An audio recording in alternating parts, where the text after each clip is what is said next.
At church? Yeah. Yeah, in Sunday school and her entire family. Era mbadde mugabe bana abaana balinga bazina wiki mwaka ku Sunday service. Naye if you are happy and you know say I am. Basta tusanyusa okulaba Nageza miseka okay.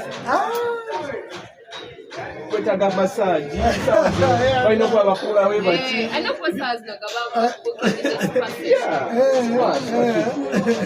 Sauna biki. Fetulwe mazaka. Manyi waliwo tugattawo obugasi. Fred yali Fred sama yakakola ekirwanzi. Yes. Bangamba mbu yatambulira ku bodo No, that they actually booked him a suite in the hotel. Nabagamba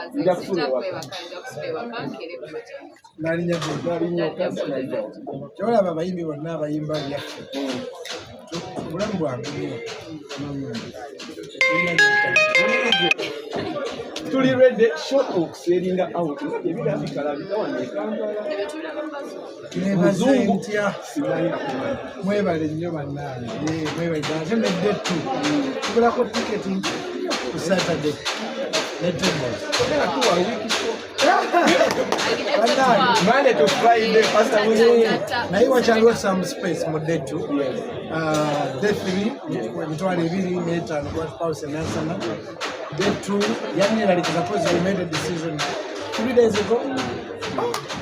Omuntu omu yankwira n'ambaliramu naye agowedde ani akukyamudde ani ekirungi simanyi bakikirizibwa okwogera tiimu yonna gye tukola naye mu kusiiba n'okusaba nengaba nembawire sikyakizza mabega tusabe. I think this is such a beautiful thing because here in Uganda, whereby when people say the show is sold out, you can still go at the entrance and get a ticket knowing badde mbagamba waliwo legend akutte sente zagamba enkya ngenda kujja Yes. nga legend se bajja kupakinga emotoka ye nesente ze za tembo atuuke wali abagambe munda zange ezirinawa oyo tumukolereki ekisooka nagambya abategesi nti waliwo culture eri mu Uganda twegayirira abantu okujja abo abali ku after 5 ate bwe batuuka olina bebateerako kati nze buli gyabayita nga begayira okujja oba kitegeera ne bateeka omuntu atategeerera ddala ku muryango some like guys if someone shows up handle them well. Oba avudde Kololo, oba avudde Nansana, oba avudde Kamoncho, oba avudde Nabbi. Whoever shows up these 2 days, even the third day at Serene, at the Wash House Nansana parking, treat people well. Tubeegayiridde to come. Era olina bw'abazze, waliwo nga teyabewulidde nako nti wajjidde. Treat him or her well. Mumunnyonnyolera that tomorrow, there is another show. 100K. Omani, I was talking to MTV guys. Talk about it. And your money all about Chicola. There's somebody that saying sold out. If they prefer like you know, I know. So I had to, my worst moment this time has been to ask people, my personal friends.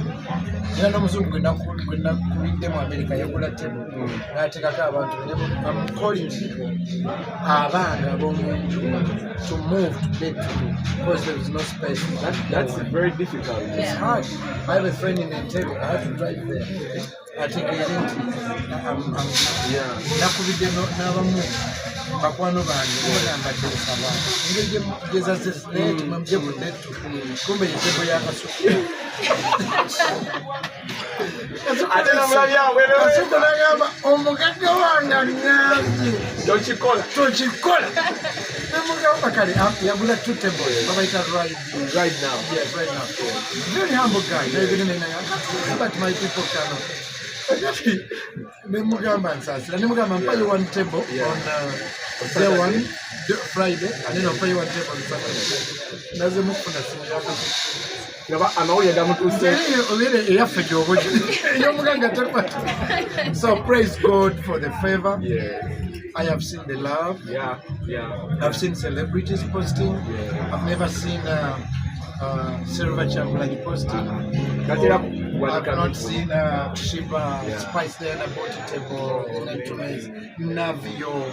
You guys have seen your love, David Rutaro. I've never seen Watoto Church post anything. I've seen the favor of the Lord. I've seen Nasanzo Mukate Nangamba, Kankusabileko, Selena Selena, Neka Kusabileko. But then Eddie Kenz had given me tickets for border people, what. So Nangamba can do that. I have seen the opposition and the government all come together in one love about Jesus Christ. So I'm so thankful to everyone. I may not have mentioned your name, you know, but Chico Nimadrat, but Alex Muhanji, the entire community. I have seen, you know, the love, you know, Next Media family.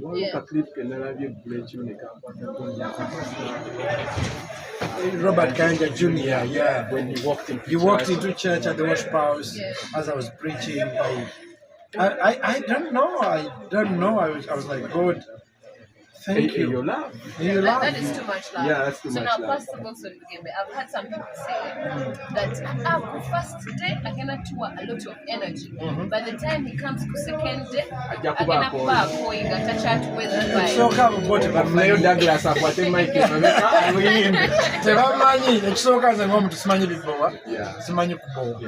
No. I try my best. Two, it is Fenon, it is all over Union Board. Bangambe, Bugembe go together on Friday, Bugembe go Saturday, Montego York Saturday. Union Board. Thank you so much. All home chapter general race. Yes. Yeah, Yanzi Zengo. Yeah. Yankubide, Namukubit, Nafuna, Nalinga Tabagola was ready to get up at the watch house. So I found the phone call. Then I called back. Hello, ma'am. Like, I was preaching in church for fellowship. You know, no gamba show you. Someone had just watered me down. Yeah, you mistake. Yes. Send it on now. Ogenda kuziza. I tell us service provider. Yabogera kompola. Ambogera kompola sala kumiza ba. I remember you in the same place in Mubile Kende. Aniga country that time was too. So he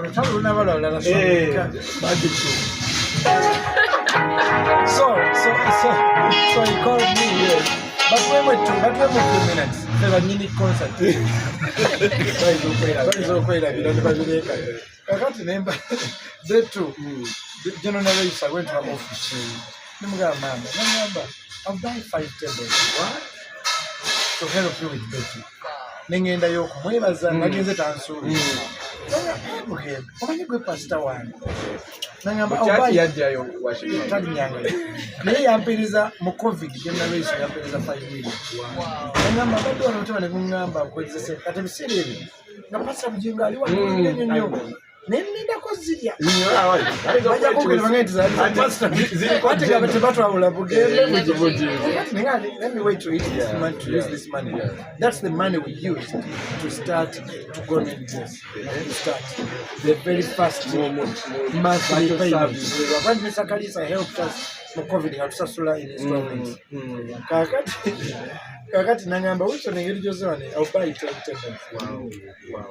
So that she really so in our member of worship house natebali bali online. Yes. All no mchale yamba 3 tables. Namyalo yes. Ajisa yatwala ye. Medana nabakanza. Baba nantu bibanda zabo. Then UCC, Uganda Communication. Wow. They bought 2 tables. They 2 Saturday. Amazing. Ina alo mchala badatambuza amabaluwa. Nagamba yagedde kigambo. Naye buli gye tutte ebbaluwa y'esabala.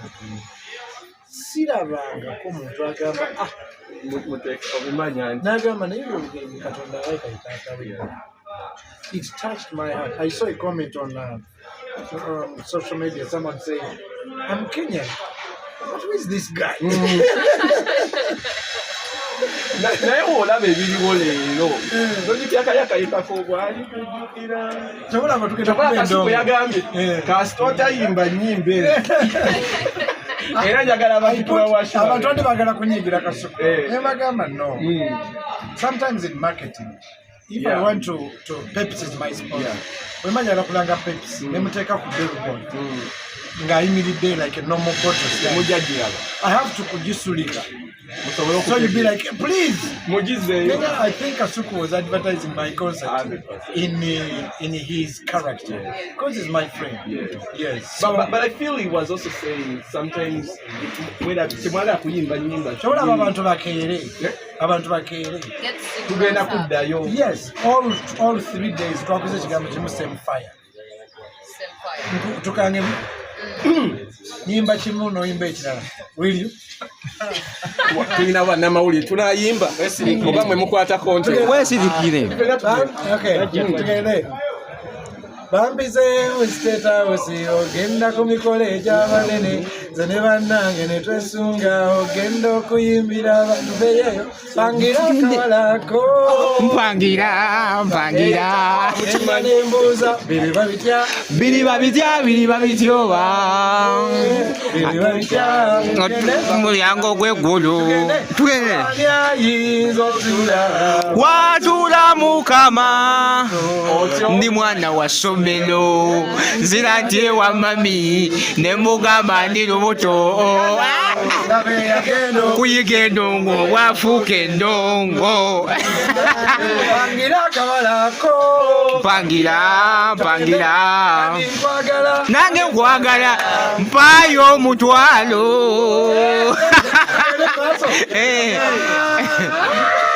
Look at me now. Look at me. Let's go. Lengere mbata. Lengere mputa. Lengere nswe. Negajja mu lyato. Ala yali oyo yamanirira gamami agende. Bamuyita Yesu. Yali oyo tolaba mushito njagala nga no one should stand. Okujjako ng'oli lubuto. Okujjako lubuto obanga otewewulira bulungi. We are going to stand and sing. The category is coming. But then tugende. simbula eno seti Tugende maaso. Tumulemu. Mate simbulolo. Ye Katonda w'abaana kwakola. Olaba ne Museveni. Yali munaku. Bobi Wine. Yali munaku. Semakula misa kyoliwa. hotel right here Pastor Ali fired up tanawumula naye namusindika awumule ennaku tulina 3 consecutive. He's the official MC. MC agenda kuwumula kyokka main act luli yakwera nga bangambye empumule naye mbadduse.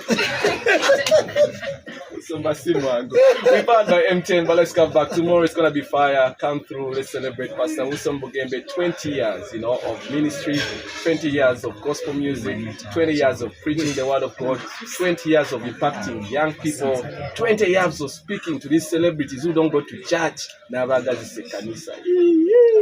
He deserves all the celebration. Let's come back after 5.